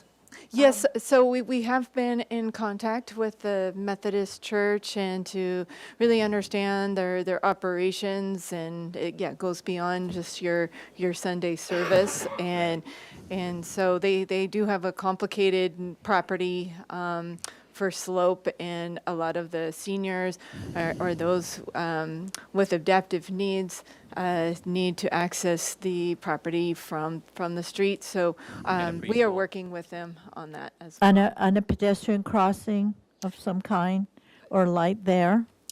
Correct. Okay. All right, let's move on to Milpas Street. This is, again, just like Cliff Drive, where we have patterns of collisions. This is a council-designated vision priority network to, again, address severe injuries and fatalities in the roadway.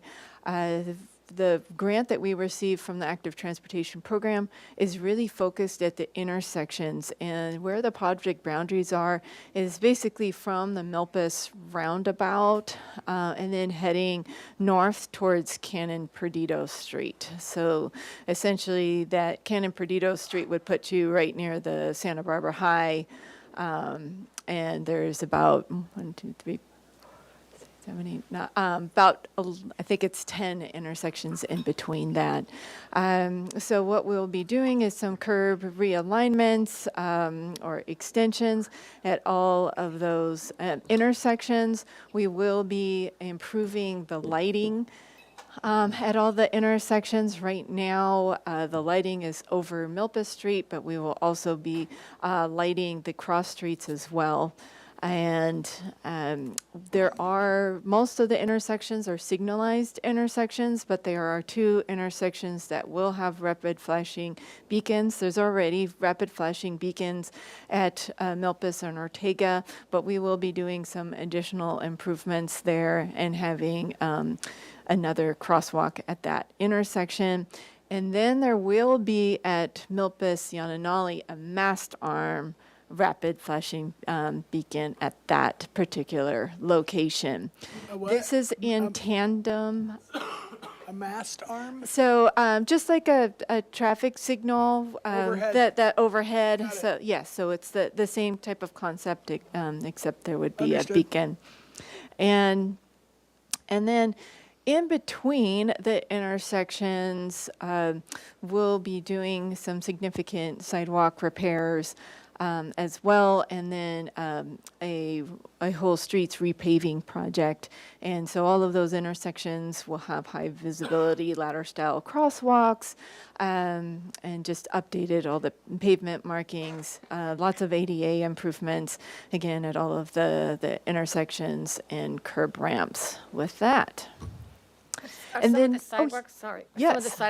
Are some of the sidewalks going to be widened? Because some parts of Milpas Street really have tight sidewalks. They have extremely tight sidewalks, and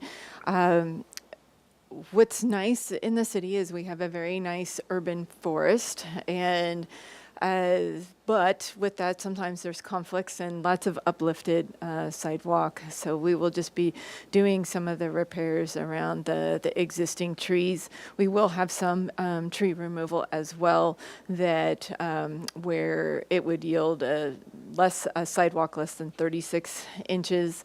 And then there are some vertical obstructions from a couple of the trees as well. and then some sight lines at the intersection. So we have an upcoming community engagement meeting in September to return back to the Milpas and Eastside community with more details on that. And the last project is in the west side. So unlike Cliff, where we have corridor improvements along Cliff, corridor improvements along Milpas, west side is a bunch of improvements, and I will go over those briefly. And a lot of them might seem a little disjointed, but they are connecting to existing transportation networks. So let's begin with some of the bike improvements on MODOC between Mission and Las Positas. That's right, essentially adjacent to La Cumbre Junior High and Santa Barbara Community Academy. And we have timed bike lanes there, and we will have, what the proposal is for protected bike lanes to get kids and families to and from school at that location. And that location of MODOC also is a very popular route for commuters getting to and from Santa Barbara as well. And so that's part of it. And then that would also include nice street lighting along that corridor. Another thing that we heard when we did outreach from the West Side and Lower West Side community was also better connecting the West Side to the Lower West neighborhood. And so there's a mix of different bike facilities to provide for that connection from some existing routes. So recently built was a bike-friendly street along Gillespie, and we have that to design basically then to hook into the Lower West neighborhood, again with a mix of kind of the bike-friendly streets and then one protected section that would be along Carrillo, and then a couple on-site or bike lanes along San Andres, and then essentially already going out to the Montecito Cliff area that would connect to the Cliff Drive project as well, if some of the West Side or Lower West residents were going on to City College. So very exciting on those bike improvements. We also included some major sidewalk infill. The biggest one for the neighborhood was to have a sidewalk connection on Valerio, right in the vicinity that connects into Elings Park. So for the West Side residents, the back entrance for Elings Park is off of Valerio, but there is not continuous sidewalk in that section. So that will be installed. So for example, if the Harding Elementary School students wanted to go on a field trip to Elings Park, they can now be able to do so all along a new sidewalk. Another big sidewalk infill piece is Euclid Avenue. So if you leave the west side and go over the Mitchell-Torina Bridge, there is not a quick connection then to get to the West Side Community Center if you're walking. And so this proposal would connect Euclid Avenue to the Mitchell-Torina Bridge and then have a continuous sidewalk right into the West Side Community Center.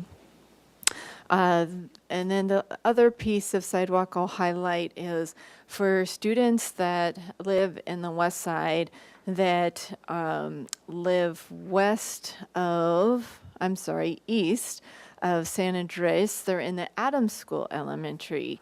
And so a lot of them have to be bused because there isn't a walking connection. So now students could have the choice of using the Junipero Bridge and then going on new sidewalk along Calle Real, essentially right around the Oak Park area all the way up to Las Positas, and then there's existing sidewalk to get them to school as well. There's a few more other minor pieces of sidewalk in some of the higher density developments as well. So excited to fill in those pieces that otherwise is a pretty nice sidewalk network in the neighborhood. And then finally, there's going to be a lot of crossing improvements. Mainly, there's a focus on San Andres. That's the busy commercial corridor of the West Side neighborhood. So what you'll be seeing on San Andres is curb extensions, rapid flashing beacons, updated lighting, along there, because there's a lot of families that live, again, east of San Andres, Bonnet Park, a Boys and Girls Club. In that area of the neighborhood, they go to Harding Elementary School. But crossing San Andres in peak hours for school to and from, that can be a very difficult street to cross. So we'll be making those improvements. What's very exciting is we have been able to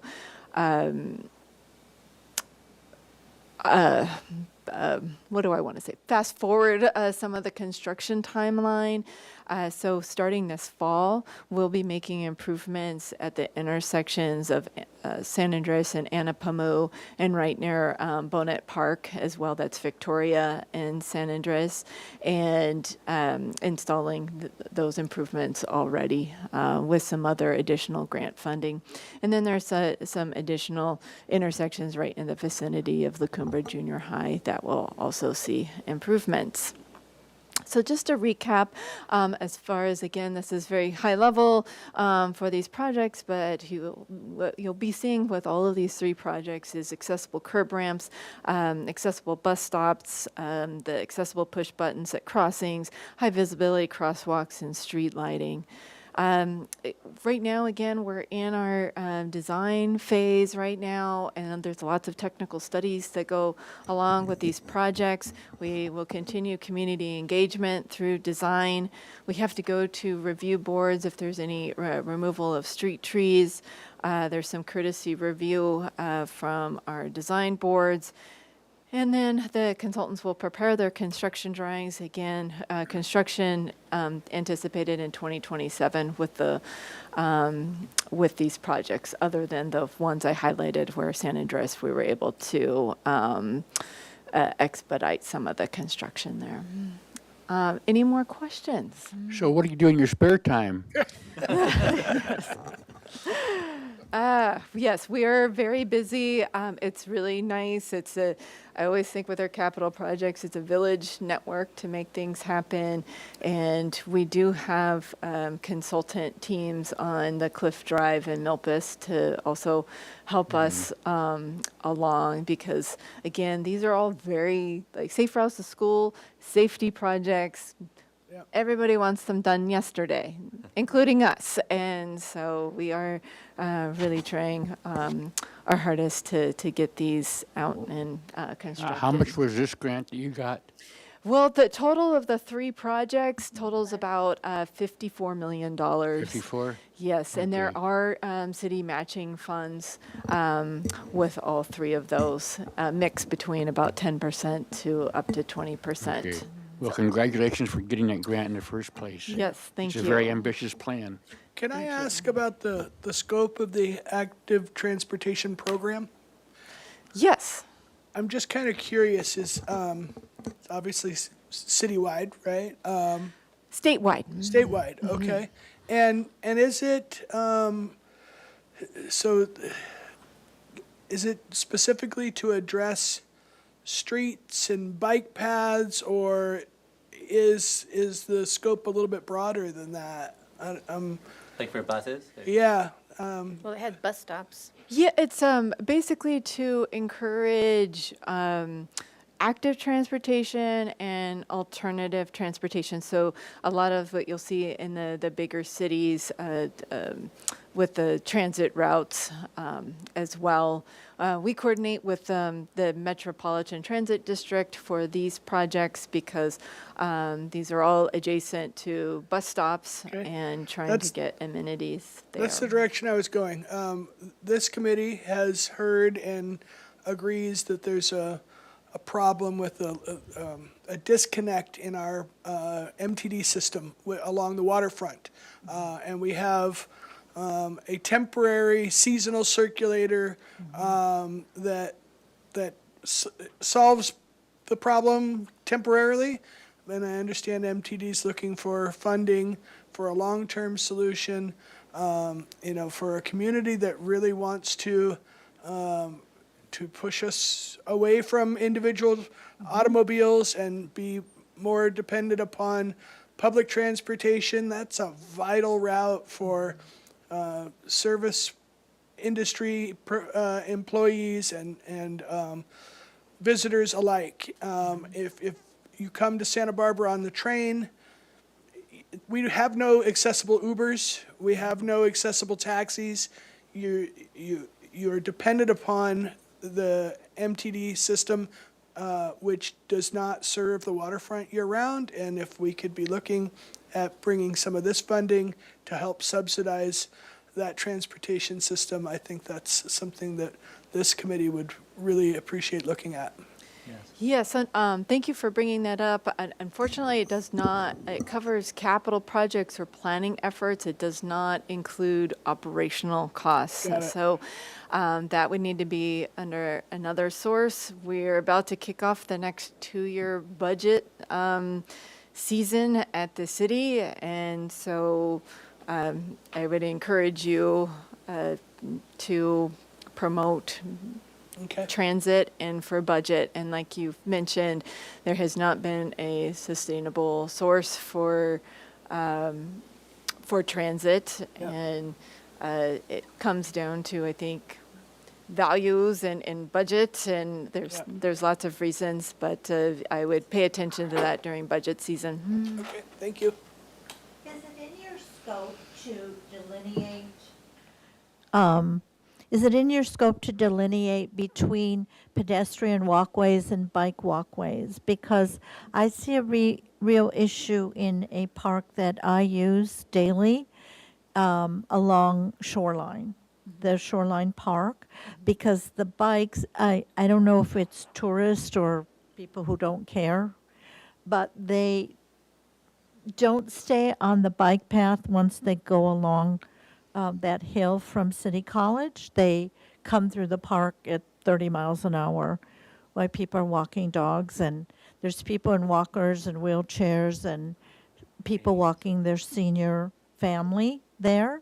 And it's just hard to feel safe with the bike coming 35 miles an hour at you on a pedestrian walkway.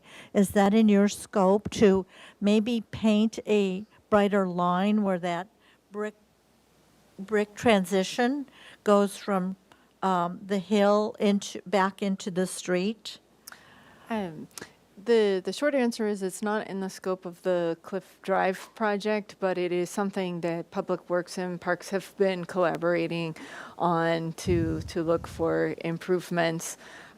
Cliff Drive will primarily have wherever you see existing sidewalk will stay as existing sidewalk, and there will be dedicated bike lanes along Cliff Drive. There are a couple sections that it's multi-use.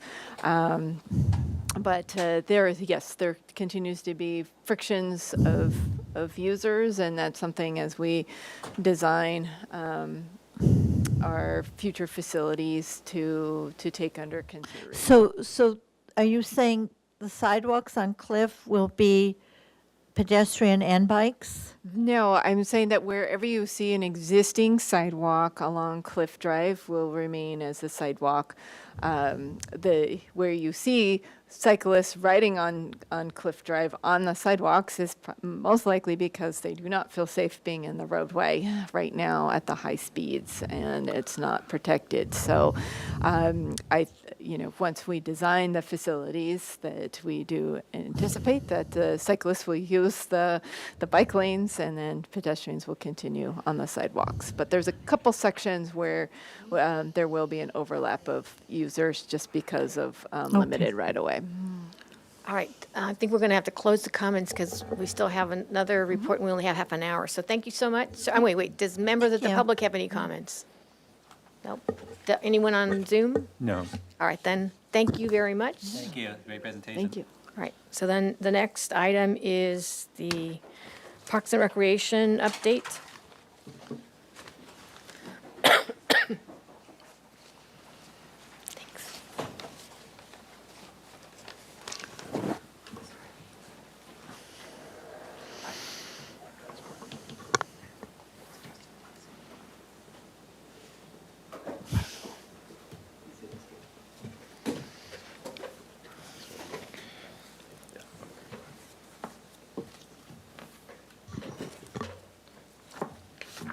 Hello, committee members. My name's Sean Stewart. I'm the project planner for the city's Parks and Recreation Department.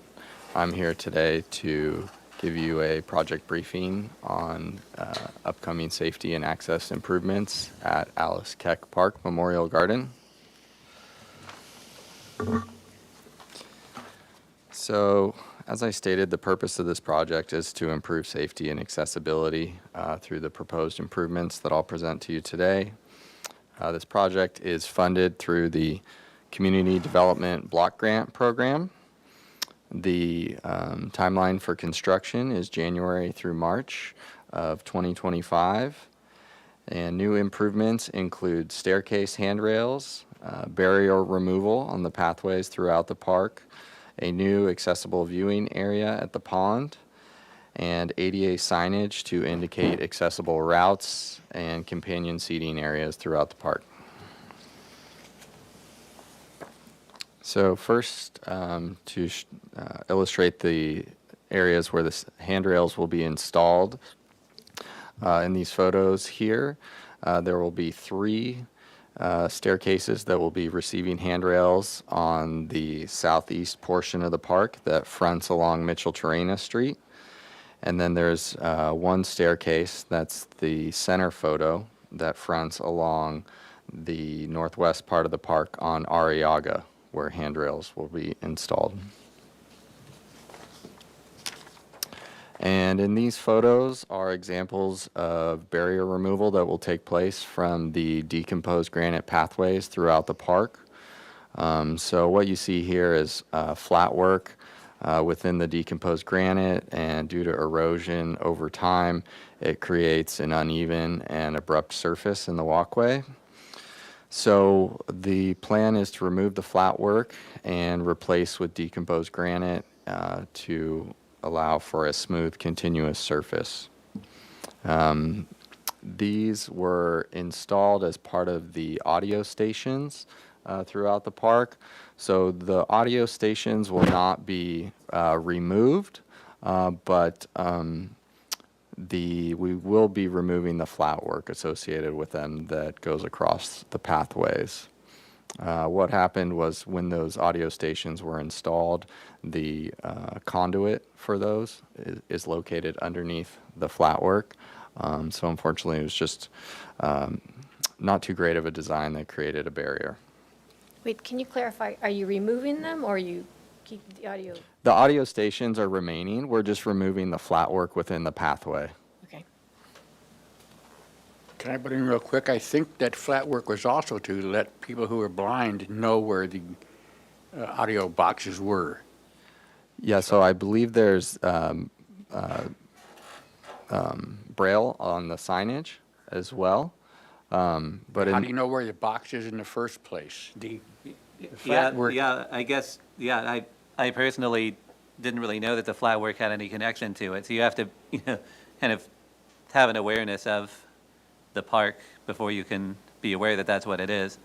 So, yeah, I guess that would be something to But maybe. If you use your cane and you're walking down here and you feel the flat work, then you walk over to the box. But there's no way to know if you're blind where the box is if there's no flat work there. So perhaps a little some bump on the Jim, curb or something. How Or do you, even if you are blind and you find the flat work with your cane, how do you know that's indicating that's where the Right. audio box is? Right. So maybe there So- could be signage. But I guess if you're more of a regular at the park, Yeah. which I've just been a few times, but I do enjoy it, and I think there should be some better markings for that. Like I definitely would want to show my kids the audio sign. So If there it's a good wasn't point. the flat work, what other signage or what other tactile feedback could you imagine that would help you find that? Yeah, I found it because my wife was with me and she showed me where it was. I guess I would be less likely to go without a sighted person. Is there even a really good walking path to the park from that neighborhood? Yeah. Okay. Is Well- there, but it, Nick, I was going to say you could put some kind of bump on the curb itself. Okay, yeah. yeah, Or so is there tactile a domes. standard for that? Yeah, that's a I mean, all that's required is an accessible, clear floor area, but I mean, there could be signage at the park entrances to let people know that these features exist. Oh, So including in that's- Braille. In Okay, Braille, yeah, right, in that's- Braille. Yeah. And so that way you would know, but then the next dilemma would be, in the sign, maybe you would say, there would be something that, this feature alerts you to the location of where these. Yeah, I'll ask Bob Burnham. I'm just concerned that in removing a barrier for one accessibility, we're removing a feature for another. Right. Well, Well, that's, first of all, that's not even compliant. What's in that photo is not compliant, and I would venture to say most people probably don't know what that is. Yeah. So it's not serving the purpose that it was intended to serve, because very few people know about that. So Okay. really, it's a communications issue. How do we, one, let people who are entering the park know that this feature exists? And then once they know, how do they know when they arrive at these locations? So maybe there's some kind of map that identifies different locations.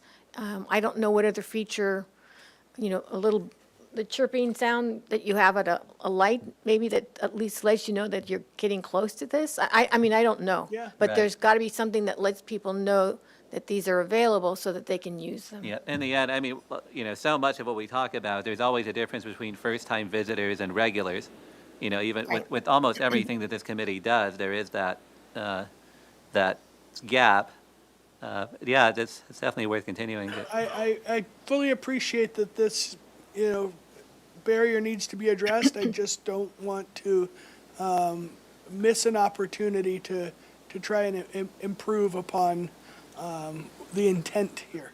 So is removing the flat work would be helpful to other. So what you're missing here is the visual that shows erosion of decomposed granite around some flagstone that's set in the pathway. So that would create a barrier for a wheelchair.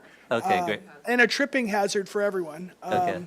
And I recognize the need to repair that. Yeah, and even but- for the blind, I think that there are tripping hazards Yep. there too. So yeah, that should be So priority. what if it were an area that's the required accessible, the required 30 by 48 inch clear floor areas for these, but that were in brick, but it's a maintenance issue. DG is a maintenance issue, and you guys have to be out there every 4 to 6 months to make sure that DG is accessible, because that's the worst material aside from the fiber to keep accessible.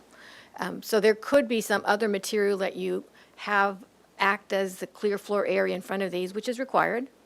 And then in the signage at the beginning of entering the park, you can let someone know when you get, when you've got a cane or you feel a different texture, that is the clear floor area that identifies these features. Yeah. But it's, again, a maintenance thing. You have to keep on it because it will erode.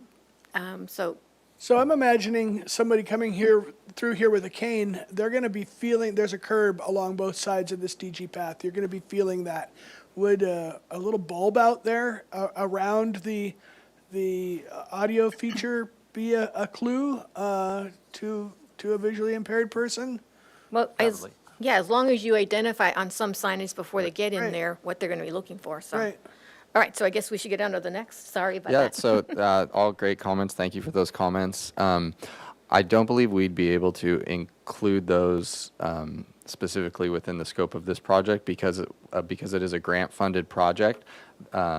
We're limited to the work that's included within that, but this is something that we'll definitely study and that we can look to address with department funds.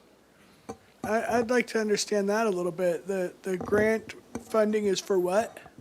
So the grant funding is for the project description that has been approved, which is the removal of these barriers. And so we can't expand the scope of the project after the grant has been approved. So can I give feedback for you to take back to Parks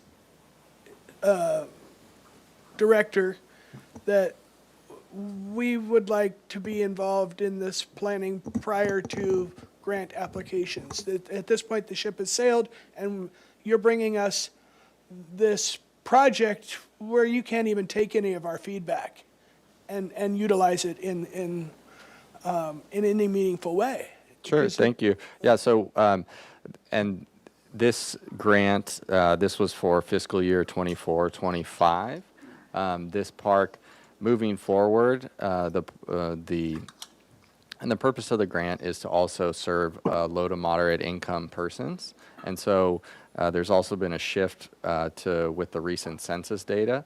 And so Alice Keck Park is no longer an eligible site for this grant, but moving beyond this project, we are committed to using department funds to continue with these types of improvements. So that's something that we can continue this discussion on. And for future projects, we can reach out to you before the application cycle begins if they're involving access or barrier removal types of issues. that's all great, but we have asked parks many times, and other departments, you bring us these proposal or these projects after the ship has already sailed, and we are here to be advisory to staff to avoid this kind of thing. It's very frustrating. But the fact that we've got the funds, under the ADA transition plan, it could be that this is also using funds for that to address this. I mean, the positive thing is that they've reached out to get these grants, which is great, because it's a different fund, a different pool of money that gets to be used to deal with accessibility. And it's a shame that they didn't ask ahead of time for some assistance, but we can try to piggyback in. This is one of the identified sites in the transition update plan, so maybe, now that we're aware of these, that we can ask the update plan to include those.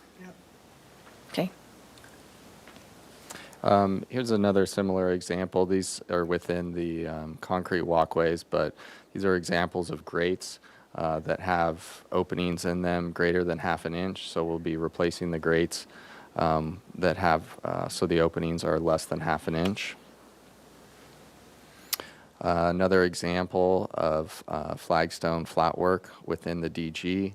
So the solution there, removing the flagstone, and then areas of eroded DG throughout the park that will be repaired as well. And on the left here is the raised wooden boardwalk feature throughout the park, lacking curbs or handrails, and so that feature is actually just going to be removed from the park. And then on the right, you see the bollards at one of the entrances to the park. So these bollards are to allow pedestrian but also vehicle access for maintenance vehicles to enter the park by removal of the bollards. The bollards are sleeved, and unfortunately when the bollards are removed, the remaining portion of the sleeve creates a trip hazard. So we will be replacing those bollards with a flush mount sleeve, eliminating a trip hazard while vehicles are entering and exiting the park. And then we will also be replacing the concrete in this area to create an accessible entrance to the park with appropriate slope. I had a question about the boardwalks. You said they're going to be removed. What are they going to be replaced with? So they're going to be replaced with similar style bollards. It's going to be the boardwalks. The boardwalk. The one picture on the left. Oh, the boardwalks. They will not be replaced. They will just be removed. That was one of my favorite things in the park. Yeah, it's currently a hazard as it is, and so we'll be removing it. And in the future, if we look to for other pathway solutions in that area. Shown here is the outline of the new ADA viewing area for the pond. So this is approximately 250 square feet, and it will be constructed with permeable pavers, and this will be reachable via an accessible route from the entrance area that was in the previous slide. And there'll be a little barrier there so they don't roll into the pond. Yeah, So if the you, little curb. there's a curb associated with that And there. are the turtles going to be put back in? There's currently turtles in the pond now. It's a management issue with them continually multiplying, but they are there. Yeah, they're okay. And then here is the overall site plan of the park where we have accessible routes highlighted as well as the proposed signage that will be installed. So signage will be installed indicating an accessible route at all entrances to the park. And then the companion seating area signage that will be installed at the benches to the north of the pond in that seating area. And- So what delineates the accessible routes? The darker lines? Right. Yeah, that's the dark dashed line. So there is not a complete path from one end of the park to the other. You can only go about 50% of the way through the park, and then you have to backtrack the same way? That's correct. Due to the slope of the park, yeah, there's currently not an accessible route throughout the entirety of the park. So what about like accessibility to that little gazebo? There's a little, on the other side of the turtle pond is that gazebo that gives you some shade, lets you look at the pond. So there's no route to that?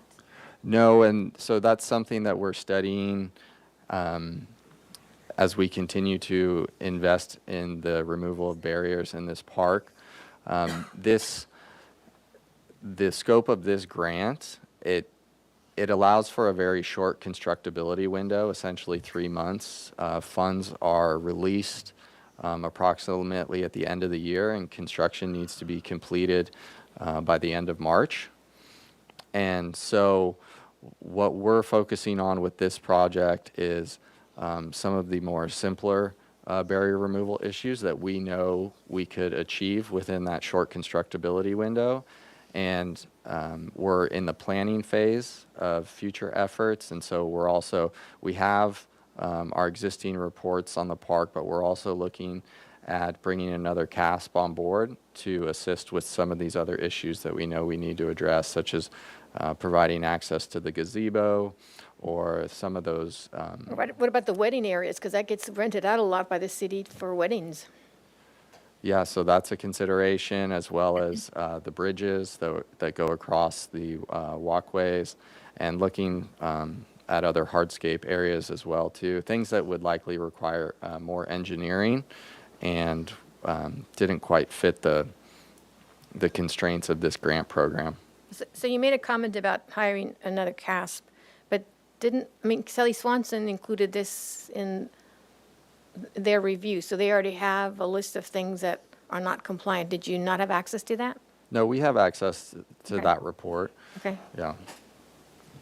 So when you say hire another CASP, I guess for what purpose if you already know what things are not accessible?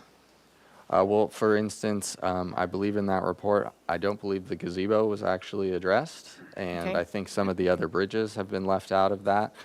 So we want to make sure that we're just being informed of all the areas that could be. Yeah, I noticed that. I looked at the report and I noticed that some things weren't in that. So do we have an incomplete report that was done incorrectly by this team, or were they given instructions not to look at certain areas? I mean, why would they have missed that? I mean, that's a pretty obvious feature. Why wouldn't it be in the report? Yeah, I do not have the answer to that. That's a little difficult for me to speak to. But again, by bringing a new CASP on board, it's something that we want to make sure we address. Yeah, I mean, that's kind of disappointing that, I mean, I looked at it, I thought maybe that I didn't have everything. But to know that they only looked at parts of it, and when they were supposed to look at all of it, then they didn't do their job. Yeah, they should have looked at everything, and Well, can I we think not go back to them? I think we and still ask? have, I believe that contract is still open, and we can kick that back over to them and ask them to finish that aspect of it. One other thing I did want to add is, the work of the Sally Swanson Architects was simply to assess what's there today and whether or not it meets current code. Some of these improvements would require design work, and so that wasn't part of the scope of the architect to come up with solutions for those deficiencies. And some of them are simple, but others, if it requires changing grades, that becomes a real design effort, and I think that's why we're talking about. So you're talking about the report, or are you talking about the work that they're proposing? I guess I'm not sure which one you're addressing. It would be future work to address certain things that are in that report. Okay. So I mean, all I'm saying is that their report's incomplete. Right, okay. Yeah. So you can get back to Sally Swanson on that, right? Okay. I have a question.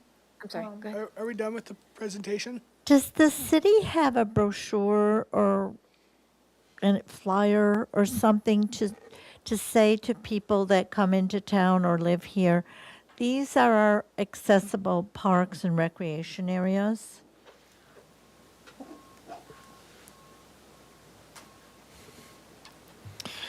I know we have a brochure with information regarding all of our parks and open spaces. Whether it includes a full review of all accessibility information, I do not know, but that's something that we can study. Can you forward that to Brian so we can look it over? Absolutely. Thank you. Wouldn't it be on the website?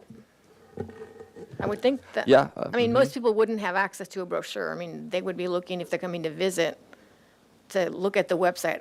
And Right, but like, say, at the visitor center or a Parks and Rec department, somewhere Yeah. that people could access it by I think paper. people of our generation probably might visit the visitor center, but I think, There's a lot of old folks I like know, us but I who think the don't- younger folk are looking at their computers and their phones. They're not whose looking at- phones are Yeah. dead a lot Right. or But I mean, can't so- get reception. So like for the website, like each park would have a page, but is there a page about these are the top 5 most accessible parks? Probably not, like on the website right now. Yeah, I that's feel what like that might be a nice project for this, this committee to have an ad hoc work Yeah. on. I don't think that likely that we Okay, could look at staff to put all that together. Yeah, that would be interesting.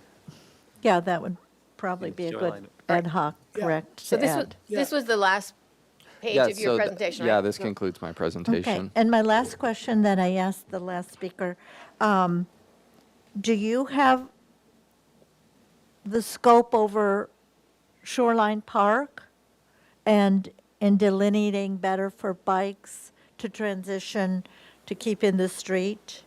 Is that in your scope? No. No, so Okay. the boundary line would be, the right-of-way versus parkland. But no, we do not currently have a project proposed that is restriping or redoing the walkways through Shoreline Park. But it's in the Parks and Rec scope. But It's, this agenda item relates to Alice Keck Cake Park only. So we, Yeah. Okay. Can I just make a comment on the Alice Keck Park? No, I'm really happy that you got this money and that you're doing this project really quickly, and that you're tackling little things. But I'm concerned about the overall picture, like the master plan idea. Like, it just doesn't seem like there's a bigger plan for the park. I could be wrong. And I'm concerned about taking away the boardwalks just because, I mean, I'm sure it's a safety issue, and that's probably why they're being taken out, without having a solution for an alternative. So that's just my comment. and I'm struggling to understand the purpose of this presentation. This committee is advisory, and it doesn't seem like you've come here looking for advice. It seems that you've come here to show us what's already been done, and No, I mean, it's not done yet. the planning's been done, Well, they're showing us where they Vice- are at the moment. They don't Vi- have. Vice I'm sorry. Chair. Yes, go ahead. Hi, Justin Van Mullum. I am the Capital Projects Supervisor. So, as you know, we are able to capture these funds, but it's in very quickly that we have the time to use these funds. So what we did is, this is really phase 1. And we have spent a significant amount of parks funding to get a full survey of the whole park, not above and beyond what a CASP would do, what an engineer would do. So we were able to study all of the grades that were in this park, and this is just, this is the low-hanging fruit of barrier removal. And we get to use this funding that we wouldn't have been able to use next year. We got to use it this year. And we are using Parks and Recreation funding to scope Phase 2. And that's why we will be hiring a CASP to help us decide which barriers we can remove and achieve in this next phase. But we did come here informationally, seeking information on kind of that Phase 2, and some of the points that were brought up, I think is very valid. We don't have a path that goes from one side of the park to the other. We are looking for ways to get more accessibility into this park. We have even requested that the traffic engineering look at doing a blue curb next to one of the entrances that we already find is accessible, as opposed to halfway around the block. So no, we're definitely here seeking information, but we're also letting you know that we're actively trying to remove barriers with funding that would have disappeared otherwise. And so please give us information. We're here to listen, and we know that we focused on this park because we know that it was your focus. That's you spending the CAST funding for this park, so we knew it was important, and that's why we're focusing on this one. Thank you, Justin. I appreciate the effort here. I just wonder what you're looking for from us, and I look forward to you guys coming back asking for advice on how to proceed on future phases of this. May I suggest that maybe we don't tear apart that wooden bridge until you have plans? Is there any really reason why you have to take it out with no replacement yet? Okay,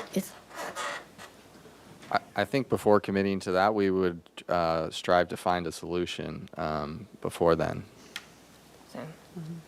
So I have a question about the signage.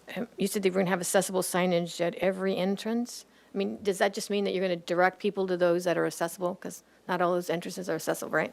Okay. All right. Can the wide stairway have a ramped up it? Because there's only one of the 4 squares that you said is accessible? No, I think there's a few routes that are accessible. I think that was the second picture slide. I see on the slide, well, they've changed it. There, you just passed it, that one. Vice Chair and Commissioners, this is a historic park.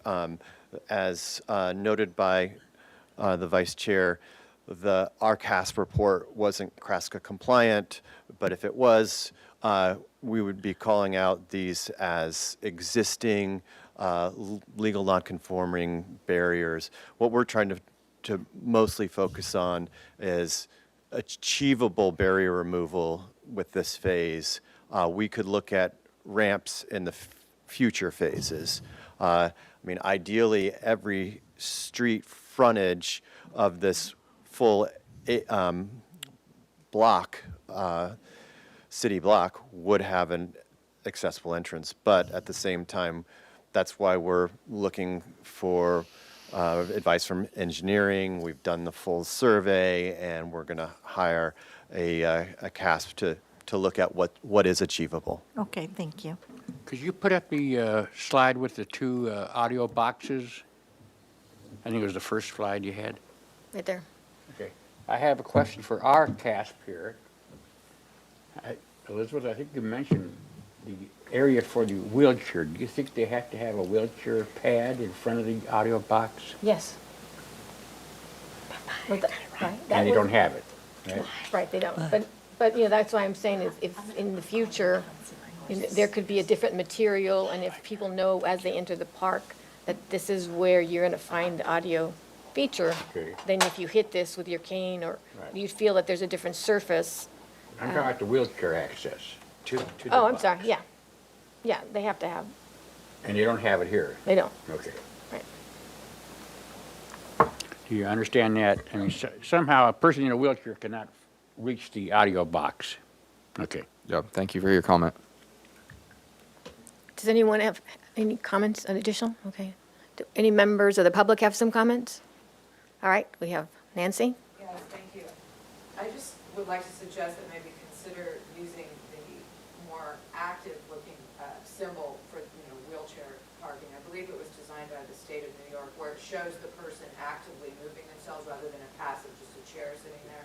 I think it's much better to show the energy and the life of people with disabilities, that they're not just a passive chair, but rather, they're actively moving.